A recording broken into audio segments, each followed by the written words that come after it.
It was the middle of a bright Saturday afternoon when I drove out to buy a guitar off a marketplace app. A specific one, a discontinued model I'd wanted for years, listed cheap but not too cheap. Real photos, the actual serial number in one of them, scuffs and all. Nothing about the thing he was selling was ever a lie. We'd messaged for 2 days. He was easy, normal, a little slow to reply. We agreed on a price and a place, a big grocery store parking lot off the highway, broad daylight, 2 o'clock. I picked it on purpose, cameras, people, and exit. I told a friend where I'd be and when. I did everything you're supposed to do. I got to the grocery lot at 5 to 2 and parked where the cameras could see me, and my phone buzzed. "Hey, running a little behind, my buddy needed a ride. Can we do the gas station up the road instead?" Easier for me. And it was so small, so reasonable. A guy with a friend, a guy a few minutes late. I said sure, and I pulled out of the lot I'd chosen on purpose, and I never thought of it as the first move, because it didn't feel like one.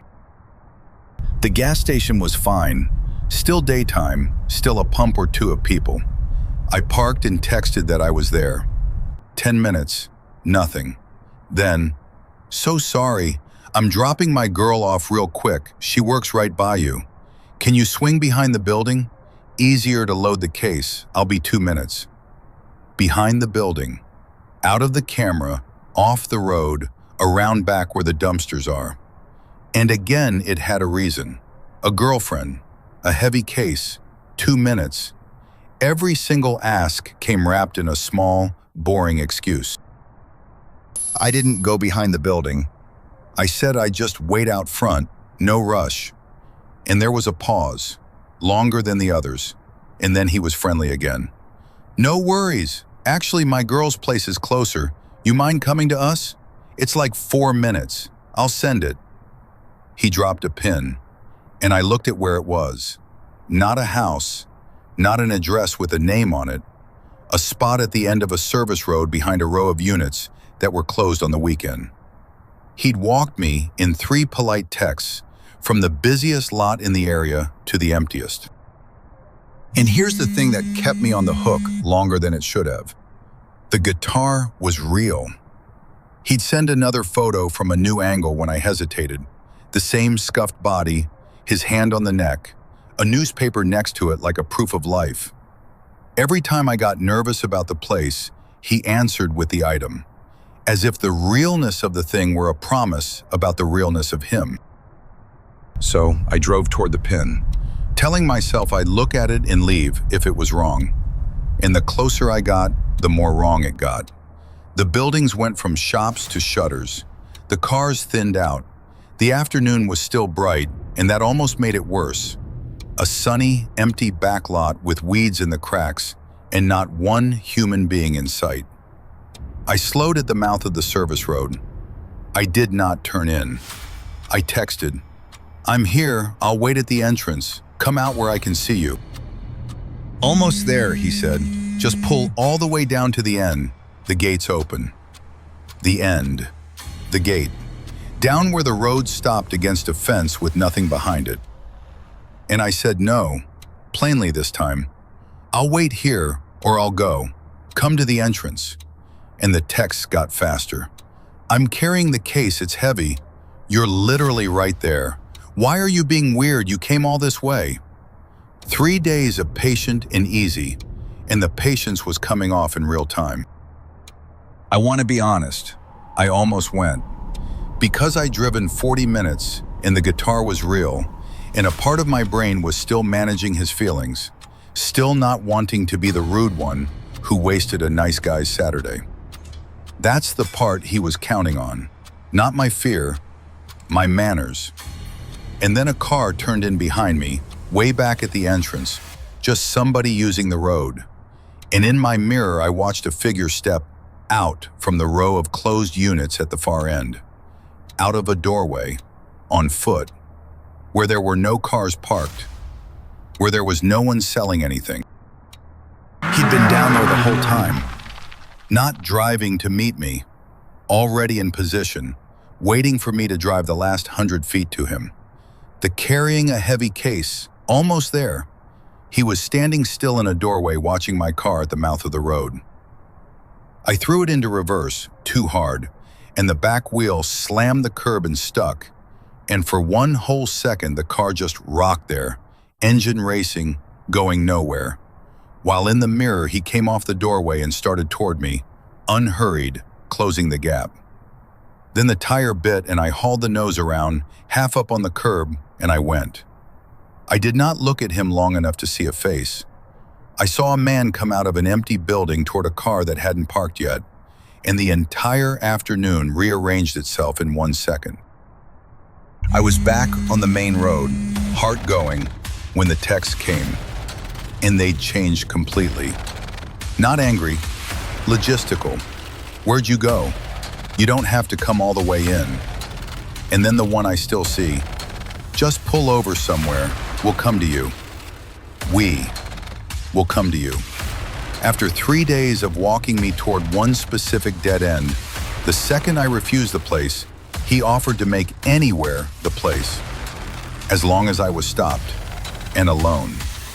The whole drive, the whole stall, every excuse, it was never about getting me to a spot. It was about getting me to hold still. I didn't pull over.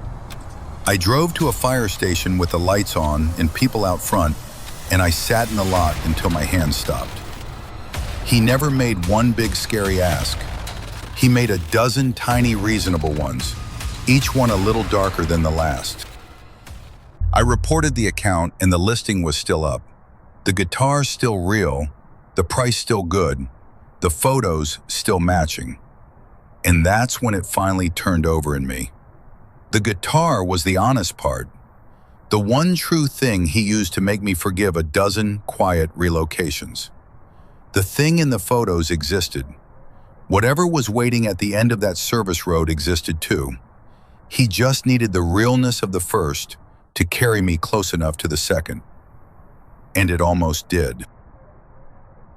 I still buy things off those apps, but I don't move anymore. I pick the place, the bright public place, and that place is the only place. He doesn't get to pick the spot, not ever again.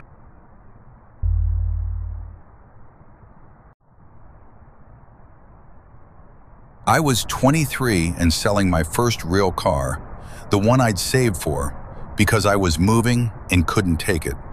I listed it on a marketplace app for a fair price. Good photos, honest mileage, my first name. And here's the thing about selling a car that you can't sell about a lamp or a jacket. Nobody buys a car in a parking lot. They come to you to see it in the driveway, to start it cold. The listing, by its nature, hands a stranger your home. The first message came from an account with an older woman's name and photo. Polite, a little formal, asking good questions about the car, service history, why I was selling, normal buyer questions. She said she'd send her husband to look at it since she didn't drive. And the next day, a second account messaged me, a man, saying he was the husband, that his wife had passed actually earlier in the year, and he was looking on her behalf now. Sad, specific, the kind of detail you don't question because questioning it feels cruel. Looking back, I can see the shape of it. 2 accounts. A grief story that made me soft and stopped me asking why the names didn't match. A reason for a man I'd never spoken to show up instead of the person I'd been talking to. At the time, it was just a sad widower buying his late wife's kind of car. So I gave him my address. What else do? You can't sell a car you won't let anyone come see. We set it for 3:30 on a weekday afternoon. Daylight, my own house. I felt fine. My boyfriend happened to be over that day, and his work van was in the drive. My roommate's car was there, mine, the one for sale. And my boyfriend's mom had stopped by to drop something off, so her car was at the curb too. 4 vehicles, a totally accidental crowd. I remember being almost embarrassed, thinking the buyer would have to park down the street, that it looked like a party. I had no idea then that the clutter in my own driveway was the only thing I had going for me. 3:30 came. Nothing. 3:40. I texted, "Hey, still good for today? Car's out front." Nothing. No running late. No be there soon. None of the normal noise a real buyer makes when they're behind. Just silence, straight through the time we'd agreed on. And I sat in my front window with my phone, feeling that specific small sting of being stood up, thinking he'd flaked, thinking I'd wasted an afternoon, thinking the worst thing that had happened was rudeness. At a little after 4, a car came down my street slow. Slower than you drive when you're looking for a house number. Slower than that. 2 men in the front. I could see the shapes of them. And it didn't pull in. It didn't park. It rolled past the mouth of my driveway at a crawl. Both heads turned toward my house, toward the 4 cars in the drive. And then it kept going. Down to the end of the street, a slow loop at the dead end, and back up past me again. Twice. They drove the front of my house, twice, looking, and never once stopped. I stood back from the window after the second pass, telling myself it was nothing. And then my phone buzzed. Finally, the man's account. "Sorry, can't make it today. Maybe later this week. Is it usually just you there?" And I read that last part 4 times. Is it usually just you there? Not what's the lowest you'll take. Not does the AC work. Whether I was usually alone. And right then the slow car in that one sentence clicked into the same shape. A buyer pulls in. A buyer parks, gets out, says, "Sorry I'm late," kicks the tires. A buyer who wants the car comes to the car. These 2 had looked at my house, not my car. At the driveway, not the thing I was selling. And what's in a driveway? How many cars? How many people are home? A man who just driven past my house twice was asking me, in writing, how many people live behind that door. They hadn't been reading the vehicle, they'd been reading the house. And the 4 cars had already answered him. The wrong way. For him. I did not answer it honestly. I wrote back, "Nope, always a full house. My brothers are here most days." A lie. My brothers live 3 states away. But I'd felt the question for what it was, even before I could explain it to myself. And I answered the question he was actually asking, not the words he'd typed. I told him the house was never empty, and the account didn't reply. It didn't haggle, didn't reschedule, didn't say, "No worries, next week." It just went quiet, forever, as if the only thing it had wanted to know, it now knew. My boyfriend had watched the second drive-by from the doorway. He thought they'd gotten cold feet on the price, that they were low-ballers working up the nerve. His mom didn't think so. She'd raised kids in a rougher place than I'd ever lived, and she just looked at the driveway, then at me, drying a cup at my sink. She didn't have to finish the thought. I finished it myself, and it landed like a stone. They came for a young woman alone in a house, and then they counted the cars. And the thing that turned them away wasn't me. It wasn't a clever word or a locked door or a brave face. It was a number. 4 cars.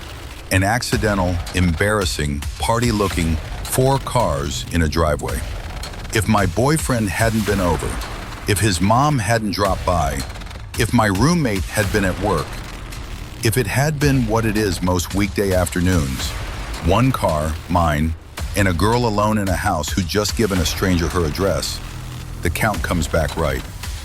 And they pull in. I took the listing down that night, and when I relisted, weeks later, I did it differently. I met buyers at a police station parking lot. A lot of departments have a spot marked for exactly this now. Cameras, in the open. "It's a car, I can't bring it to a lot," they'd say. And I'd say, "You can see it run there fine," and that's where I meet people. The real buyers shrugged and showed up. Nobody who only wanted to know how many people lived in my house ever took me up on it. Funny that. I never found out who they were. First names that were probably fake. 2 accounts that went dark, one right behind the other. No plate I caught, a common car. A grief story I'll never be able to check. Nothing anyone could do anything with. No item taken because no item changed hands. No crime because no one even got out of the car. On every record that exists, 2 men drove down a public street and a sale fell through. That's all it was, officially. So, if you ever sell the big thing, the thing they have to come to your home to see, don't be home alone for it. Borrow a friend, borrow a car, borrow a driveway full of strangers if you have to. Make the count come back wrong on purpose, because somewhere out there is a polite account with a sad story, and it isn't reading your mileage. The only thing that saved me was a driveway full of cars.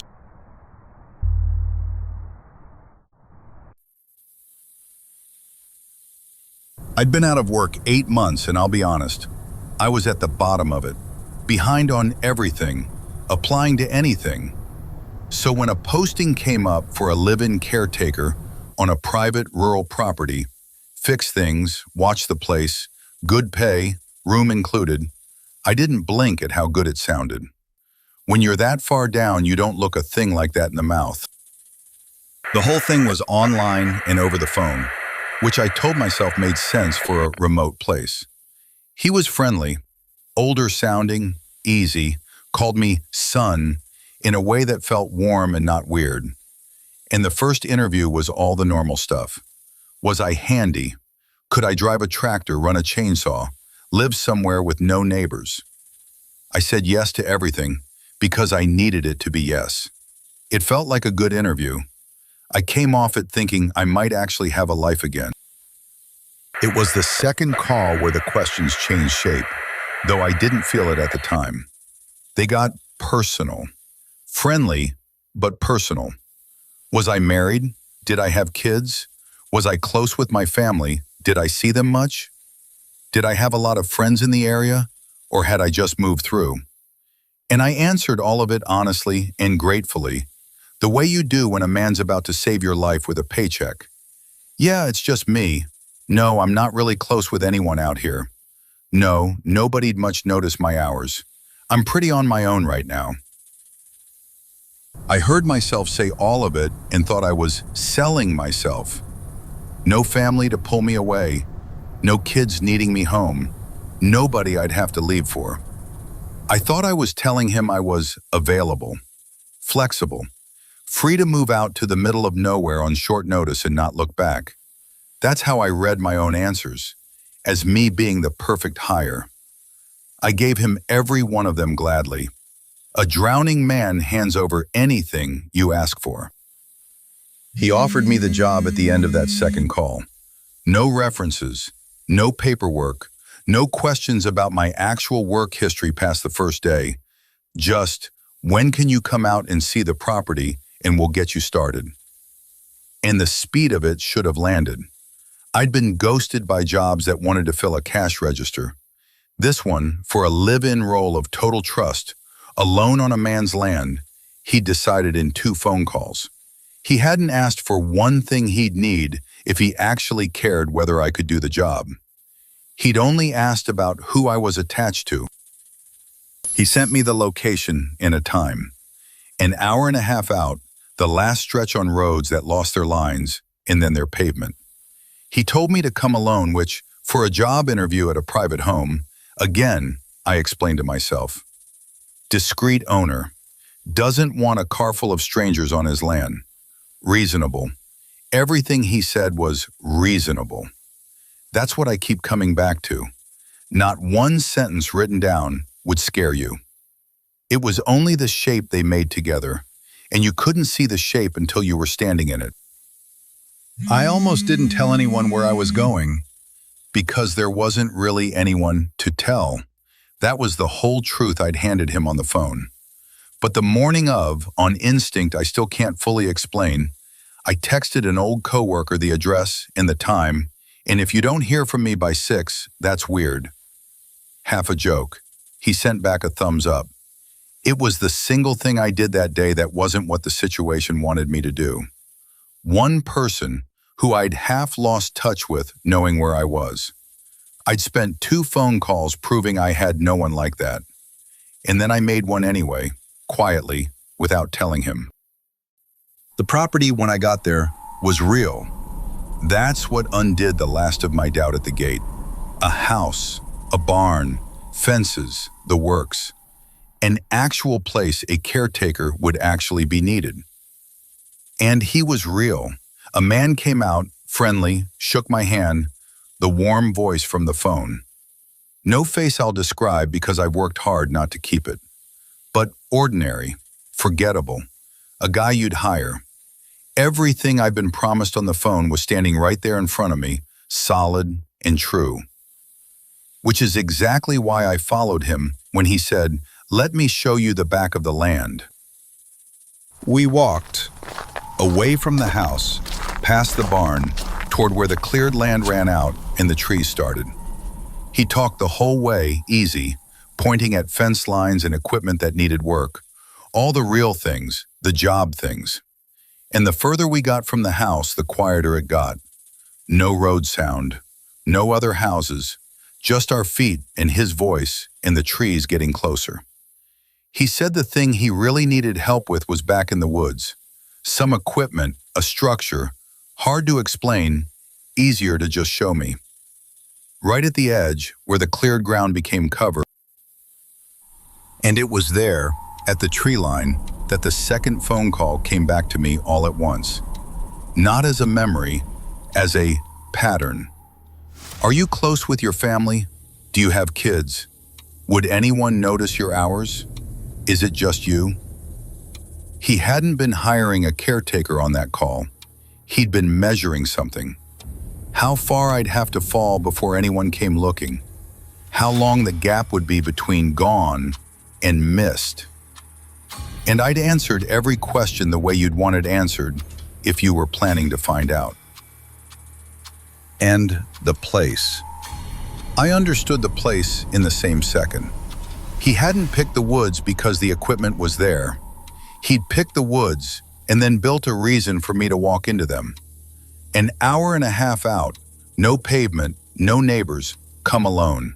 The whole geography was the same answer as the questions, said a different way. Nobody is near here. Nobody knows you're here. Nobody is coming. The interview chose the man. The drive chose the distance. And the tree line was where the two of them met. He was a step ahead of me and a little to the side, the way you walk when you're leading someone. Holding a hand back toward me, gesturing me on, "Come on, it's just in here." And every part of me that had spent 8 months desperate and grateful wanted to keep walking. To not be rude, to not blow up the one good thing, to not be the paranoid idiot who insulted a kind old man over a feeling. The politeness, the gratitude, the need for it to be real, that was the thing in me he'd been counting on the whole time. It almost walked me into those trees on its own. I stopped at the tree line. I just stopped, with my feet still on the open ground and the cover a step in front of me. And I said the only thing my body would give me, too loud, too fast. "Hang on, let me grab my phone. My buddy's tracking me to here. He's meeting me after. I told him this spot." A lie. Mostly a lie. But I watched it land. I watched the friendly man go still. Not angry, not confused. Recalculating. The exact stillness of someone whose form just came back with the wrong answer in the last box. "Tracking you?" he said, light, easy, still smiling. "All the way out here?" Testing whether it was true, whether anyone really knew this spot. And I'd made sure that morning on instinct that the answer was technically yes. One text, one thumbs up, one person who had this exact address. I said, "Yeah, he's weird about it. He's probably already close." and I started walking backward toward the house, toward my truck, not turning my back on the trees. And he didn't follow. He stood at the edge of the woods and watched me go. And the not following was the most frightening thing he did all day. I got in my truck and I drove, too fast on those no-line roads, until there were houses again, and then a gas station with people, and I sat in the lot and shook. I called the coworker and told him to actually answer if I called again. And I tried to report it that night and after. But report what? A man posted a real job, interviewed me politely, showed me a real property, offered me work, asked me about my family, which interviewers do, asked me to walk his land, which owners do. I left on my own. Nothing happened. By every measure that a report can measure, nothing happened. And here's the part that's still open, the part I'll never close. I don't actually know what was in those trees. I never went in. I have no body, no scene, no proof of anything but a walk that I ended early. Maybe there was equipment back there and a lonely old man who just asks a lot of questions. Maybe. I've tried to believe that version, the way you try to believe a thing so you can sleep.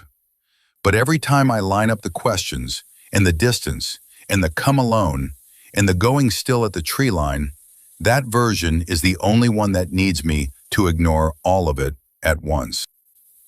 So if you're ever at the bottom of it, and a stranger online offers you the thing you need most, out somewhere far and quiet, and starts asking, so warmly, whether anyone's really waiting on you, lie. Tell him your family calls every night. Tell him friends are tracking you to the door. Tell him you'd be missed within the hour, even if the truth is no one would notice for a week. Be findable on paper, especially when you're not in your life. Because the job that sounds like rescue is sometimes just the net, and the kind voice asking if you're alone already hopes you are. So however far down you are tonight, and however alone, be expected. And let's never meet.